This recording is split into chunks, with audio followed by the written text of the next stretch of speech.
శ్రీ గురుభ్యో నమః. హరి ఓం. ఆదిత్యాయ చ సోమాయ మంగళాయ బుధాయ చ గురు శుక్ర శనిభ్యశ్చ రాహవే కేతవే నమః. సూర్యేంద్వార్య బుధార్య కావ్య శని రాహుత్పాతనామగ్రహాన్ జ్యోతిశ్చక్ర విభాసితాన్ జనిమతాన్ కర్మ ప్రకాశే స్థితాన్ శేషాద్రి ప్రభుదేవ దేవదయయా లబ్ధ్వాధికారాన్ సదా తస్యానుగ్రహకాంక్షిణః సురవరాన్ నిత్యం నమస్కుర్మహే. ప్రియ భగవద్బంధువులారా, జ్యోతిష్శాస్త్రము, జాతక ఫలితాలు ఇవి మనిషి యొక్క ప్రవర్తనలో మార్పు తీసుకువస్తాయా, కర్మ యొక్క ఫలితాలలో మార్పు తీసుకువస్తాయా, కర్మఫలాలు ఏ విధంగా ఎవరి చేత మనం అనుభవింపబడుతున్నాము, ఈ విషయాలన్నీ తెలుసుకునే ప్రయత్నం జ్యోతిష్ శాస్త్రం తెలియజేస్తుంది.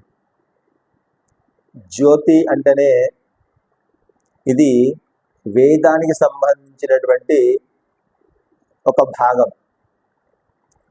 వేదానికి షడంగాలు 6 అంగాలు ఉన్నాయి. అందులో జ్యోతిష్ శాస్త్రం మొట్టమొదటిది. జ్యోతిషము, వ్యాకరణము, నిరుక్తము, తర్కము, వైదుష్యము అని మొదలైనటువంటి 6 అంగాలు ఉన్నాయి వేదానికి. 6 అంగాలలో ప్రధానమైనటువంటి అంగం జ్యోతిషం. అంటే వేదంలో ఇది ఒక భాగము అని తెలియజేస్తుంది శాస్త్రం. ఇక జ్యోతిషము దేని మీద ఆధారపడి ఉంది?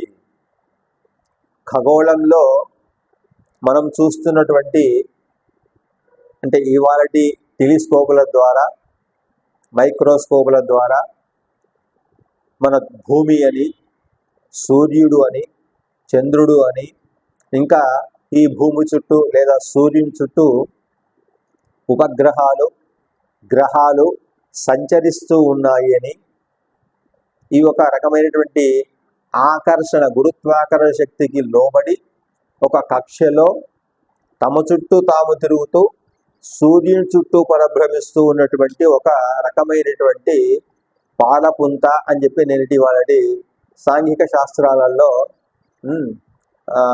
మనము చదువుతూ ఉన్నాము, వింటూ ఉన్నాము. అయితే వీటికి మన కర్మ ఫలితాలకు ఏమైనా సంబంధం ఉందా?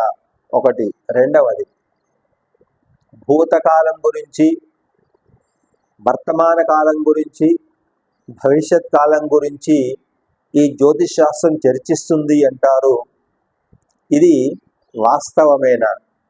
భూత, వర్తమాన, భవిష్యత్ కాలాలలో ఇంతకుముందు ఏం జరిగింది, ఇప్పుడు ఏం జరుగుతూ ఉన్నది, భవిష్యత్తులో ఏం జరగబోతూ ఉంది అనేటువంటి కాలాన్ని గురించి, కాల ప్రమాణాన్ని గురించి తెలియజేస్తుంది జ్యోతిష్ శాస్త్రం. మనకు కాలం తెలుసు. మనం చెప్పుకున్నటువంటి ఈ యుగము అంటున్నాము. యుగం అంటేనే కాలానికి సంబంధించినటువంటి ఒక సంవత్సరాలకు సంబంధించినటువంటి ఒక పరిమితమైనటువంటి కాలం. కృతయుగము అన్నాము, త్రేతాయుగము అన్నాము, ద్వాపర యుగము అన్నాము, ఇప్పుడు ప్రస్తుతం మనం కలియుగంలో ఉన్నాము అంటున్నాము. కేవలం ఈ 4 ఇటువంటి 4 కలిస్తే ఒక మహాయుగము అని, ఇటువంటి మహాయుగాలు కొన్ని కలిస్తే కల్పము అని, తర్వాత కల్పాంతము అని. ఈ కల్పాంతంలో సృష్టి అంతా కూడా మళ్ళీ ఒక దగ్గరికి వచ్చి ప్రళయం ఏర్పడి, తర్వాత కొంతకాలానికి, సంధికాలం తర్వాత మళ్ళీ సృష్టి ఏర్పడుతుందని, మళ్ళీ సృష్టి ఏర్పడిన తర్వాత అప్పుడు మళ్ళీ కృత, త్రేత, ద్వాపర, కలియుగాలు మళ్ళీ ఈ రకంగా ఆవిర్భవిస్తూ ఉంటాయి. ఆ కాలం చక్రం లోపల మనము జన్మిస్తూ, మరణిస్తూ, అనేక రకాలైనటువంటి జన్మలను ఎత్తి ఆయా జన్మలలో మనం చేసినటువంటి పనుల యొక్క ఫలితాన్ని అనుభవించేటువంటి సమయంలో దాన్ని కర్మ ఫలితము అంటాం. అందులో మన మనిషి జన్మకు విషయం సంబంధించి వస్తే జంతువునాం నరజన్మ దుర్లభం అంటారు భగవత్ శంకరపాదులు, అద్వితీయవేత్త. అంటే కొన్ని వందల వేల లక్షల సంవత్సరాల జన్మల యొక్క ఫలితం వల్ల లేదా పుణ్య ఫలితం వల్ల ఏదైనా ఉంటే అది మనుష్య జన్మకు సంబంధించినటువంటి అవకాశం ఉంటుంది అని, అందులో కర్మ ఫలితాలను అనుభవింప చేయడానికి మనకు ఆదిత్యాది నవగ్రహాలు ఇవన్నీ కూడా మన కర్మ ఫలితాలను ప్రకాశింపచేస్తాయి అని చెప్తున్నారు. ఇంతకు చెప్పినట్టుగా సూర్యేంద్వార్య బుధార్య కావ్య శని రాహుత్పాత నామగ్రహాన్ జ్యోతిశ్చక్ర విభాసితాన్ జనిమతాన్ కర్మ ప్రకాశే స్థితాన్. ఇవన్నీ కూడా మన కర్మ ప్రకాశం చేయిస్తూ ఉన్నాయి. అంటే సుఖము కానీ, దుఃఖం కానీ, ఐశ్వర్యం కానీ, లేదా ఇంకేటువంటి ఫలితాలైనా కానీ ఇవన్నీ కూడా అనుభవింప చేస్తున్నాయి మన యొక్క కర్మ ఫలితాలను జ్యోతిష్చక్రంలో ఉండి అని చెప్పి మనకు తెలియజేస్తుంది. శేషాద్రి ప్రభుదేవ దేవ దయయా లబ్ధ్వాధికారాన్ సదా. ఆ పరబ్రహ్మ యొక్క అధికారం ఇవ్వబడి, ఆయన చేత ఇవ్వబడినటువంటి అధికారం వల్ల వీళ్ళన్నీ కూడా, ఈ నవగ్రహాలన్నీ కూడా మన యొక్క కర్మ ప్రకాశాన్ని అనుభవింపచేస్తూ ఉన్నాయి, కర్మ ఫలితాలను అనుభవింపచేస్తున్నాయి అని. అయితే ఈ జ్యోతిష్ శాస్త్రం అంతా కూడా ఏమిటిది? తిథి, వార, నక్షత్ర, యోగ, కరణాల మీద ఆధారపడి ఉంటుంది. అందులో గ్రహాలు, వాటి యొక్క అధిపతులు, తర్వాత ఆయా రాశులు.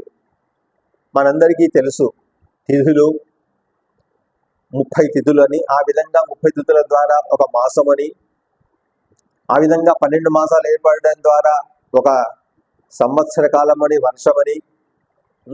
తిథి కంటే ముందు తర్వాత వారములు మనకు 7 వారాలు అని, ఆదివారము, సోమవారము, మంగళవారము, బుధ, గురు, శుక్ర, శని అని చెప్పి మనకు 7 వారాలు. వారాలకు అధిపతులు అని చెప్పి మళ్ళీ మనము జ్యోతిష్ శాస్త్రం తెలియజేస్తుంది. ఆదివారానికి సూర్యుడు అధిపతి అని, సోమవారానికి చంద్రుడు అధిపతి అని, మంగళవారానికి కుజుడు అధిపతి అని, బుధవారానికి బుధగ్రహమైనటువంటి బుధుడు అధిపతి అని, గురువారానికి బృహస్పతి అని, శుక్రవారానికి శుక్రుడు అని, శనివారానికి శని అని, ఈ విధంగా వారానికి అధిపతులను ఏర్పాటు చేసిండు. తర్వాత తిథులకు కూడా దేవతలు ఉన్నారు, అశ్విని దేవతలు వార అధిపతులు. తర్వాత నక్షత్రాలు కూడా అధిపతులు ఉన్నారు, వాళ్ళు కూడా ఈ నవగ్రహాలు ఉన్నటువంటి గ్రహాలనే నక్షత్రాధిపతులుగా కూడా తీసుకున్నాము. తర్వాత తిథి, వార, యోగానికి కూడా అట్లనే, కరణాలకు కూడా అట్లనే. ఇవి పంచాంగానికి ఆధారభూతమైనటువంటివి. మరియు ఆయా రాశులు అంటున్నారు. నక్షత్రాలకు సంబంధించిన 27 నక్షత్రాలు మనకు తెలుసు. అశ్విని అది రేవతి వరకు, అశ్విని, భరణి, కృత్తిక 27 నక్షత్రాలు ఉన్నాయి మనకు. ఒక్కొక్క నక్షత్రానికి 4 పాదాల చొప్పున 27 × 4 తీసుకుంటే 108 పాదాలు. ఈ 108 విభాగాలను మళ్ళీ 12 రాశులుగా తీసుకున్నారు. 12 భాగాలుగా విభజిస్తే ఒక్కొక్క రాశికి 9 చొప్పున విభజిస్తే, పంచితే ఒక్కొక్క రాశిలో 9 పాదాలు. 9 × 12 108. ఆ విధంగా 108 పాదాలకు 12 రాశులకు, ఆ రాశులకు అధిపతులకు సంబంధించినటువంటి గ్రహాలు ఏవైతే ఉన్నాయో అవి ఏ ఏ స్థితిలో ఉంటే, ఏ ఏ రాశులలో ఉంటే ఏ ఏ ఫలితాలు ఇస్తాయి అనేటువంటి విషయాలు తెలియజేసేదే జ్యోతిష్ శాస్త్రము. భూతకాలంలో ఏమి జరిగింది అని స్థూలంగా తెలుసుకోవడానికి, దాని ఆధారంగా వర్తమాన కాలంలో మనం ఏ విధంగా నడుచుకోవాలి, తర్వాత దాని ఆధారంగా భవిష్యత్తు యొక్క ప్రణాళికను మనం ఏ విధంగా వేసుకోవాలని సూచించేదే జ్యోతిష్ శాస్త్రం. తర్వాత దీంట్లో మంచివి చెడువు ప్రతిదీ కూడా ఉంటే ప్రతి చోట కూడా ప్రకృతిలో మంచి ఉంటుంది, చెడు ఉంటుంది. అదేవిధంగా వారాలలో కూడా, నక్షత్రాలలో కూడా, యోగాలలో కూడా, కరణాలలో కూడా, గ్రహాలలో కూడా మంచి ఫలితాలు ఇచ్చేటువంటి సందర్భాలు ఉన్నాయి, చెడు ఫలితాలు ఇచ్చేటువంటి సందర్భాలు ఉన్నాయి. చెడు ఫలితాలు అంటే ఏంటిది? మనం పాపము అంటున్నాం, పాప ఫలితాలు అంటున్నాము. మంచి ఫలితాలు అంటే ఏంటిది? వాటి సుఖము అంటున్నాము, శుభము అంటున్నాము, లేదా పుణ్య ఫలితాలు అంటున్నాము. ఆ విధంగా ప్రతి వస్తువులో, ప్రతి వ్యక్తిలో మనము దేన్ని స్వీకరించగలుగుతామో అది దాంట్లో మంచి ఉంటుంది, చెడు ఉంటుంది. రాత్రి ఏ విధంగా, పగలు ఏ విధంగా ఉంటుందో ఏదైనా మనం స్వీకరించేటువంటి విధానాన్ని బట్టి ఉంటుంది. అయితే కర్మ ఫలితాలు ఏవైతే ఉన్నాయో మనము మానసికంగా, వాచికంగా, తర్వాత కాయపరంగా, మనస వాచ కర్మణ ఏవైతే చేస్తున్నామో శారీరకంగా, ఈ కర్మల యొక్క ఫలితాలు మనం ఖచ్చితంగా అనుభవించి తీరవలసిందే.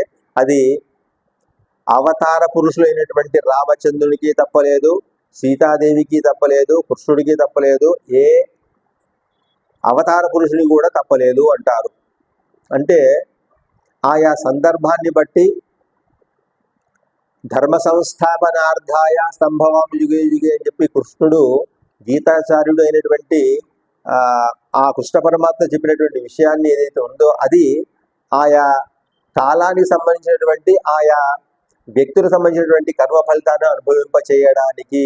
అంటే అధర్మానికి ఏర్పడినప్పుడు, పిచ్చరిల్లినప్పుడు, ధర్మానికి గ్లాని ఏర్పడినప్పుడు ఇవి భగవంతుడే స్వయంగా వచ్చి మనల్ని రక్షించే ప్రయత్నం చేస్తాడు, ధర్మాన్ని రక్షించే ప్రయత్నం చేస్తాడు అని చెప్పుకుంటాం. ఆ విధంగా ఈ కర్మ ఫలితాలు కూడా మనకు అనుభవించడానికి ఎన్నో జన్మలు ఎత్తాల్సి వస్తుంటుంది. ఆ జన్మలలో అది మనుష్య జన్మ కావచ్చు, జంతు జన్మ కావచ్చు, పక్షి జన్మ కావచ్చు, మరి ఇతర కీటక జన్మ కూడా కావచ్చు. ఏ జన్మలైనా కానీ కర్మ ఫలితాన్ని అనుభవించడానికి కోసమే మనకు ఈ జన్మలన్నీ కూడా. అయితే ప్రారబ్ధ కర్మలోని, సంచిత కర్మలోని, ఆగామి కర్మలోని కర్మ ఫలితాలన్నీ కూడా 3 రకాలుగా మనం చెప్పుకుంటాం. పుణ్య ఫలితాలన్నీ, పాప ఫలితాలన్నీ కూడా ఒక బ్యాంక్ అకౌంట్లో వేస్తే ఏదైతే మనకు బ్యాంక్ బ్యాలెన్స్ అంటున్నామో అదంతా కూడా సంచిత కర్మలు. ఈ జన్మకు సంబంధించి కొంత ఆ బ్యాలెన్స్ తీసుకొని ఆ బ్యాలెన్స్ అనుభవించడానికి కోసము ఒక జన్మ ఎత్తుతాము, అది ప్రారబ్ధ కర్మ అంటాం. ఈ ప్రారబ్ధ కర్మలో కూడా అజ్ఞానం చేత కావచ్చు, జ్ఞానం చేత కావచ్చు, బలహీనత చేత కావచ్చు, ఏదో కర్మలు ఆచరిస్తాం. మంచి కర్మలు చేస్తే పుణ్యము అంటాం, చెడు కర్మలు చేస్తే పాపము అంటాం. వాటిని అనుభవించడానికి కూడా ఈ గ్రహాలన్నీ కూడా తమ తమ కంప్యూటర్స్లో రికార్డ్ చేసుకోబెట్టుగా ఉంటుంది కాలం ద్వారా. ఇవన్నీ కూడా ఆ కాలానుగుణంగా కర్మ ఫలితాలను అనుభవింపజేస్తాయి. ఈ కర్మ ఫలితాలు ఏ విధంగా ఉంటాయి, ఏ రాశి వాళ్లకు, ఏ నక్షత్రం వాళ్లకు, ఏ గ్రహం వల్ల ఈ సుఖము అనుభవింపజేస్తున్నారు, ఈ కష్టము, ఈ నష్టము, ఈ బాధ కలుగుతుంది అనేటువంటి విషయాలు తెలుసుకునేటువంటి విషయమే శాస్త్రమే జ్యోతిష్ శాస్త్రం. దీని యొక్క ఫలితాలను మనము నెక్స్ట్ ఎపిసోడ్లో ఆయా మాసాలకు సంబంధించి జ్యేష్టంలో, ఆషాఢంలో, శ్రావణంలో, ఈ విధంగా ప్రతి మాసంలో మనము ఈ ఆయా రాశులకు ఎటువంటి ఫలితాలు ఈ జ్యోతిష్ శాస్త్రం మనకు అనుభవింపజేస్తున్నది, గ్రహాలు అనుభవింపజేస్తున్నారు అనేటువంటి విషయం మనము రాబోయే ఎపిసోడ్లలో తెలుసుకునే ప్రయత్నం చేద్దాం. జై శ్రీమన్నారాయణ.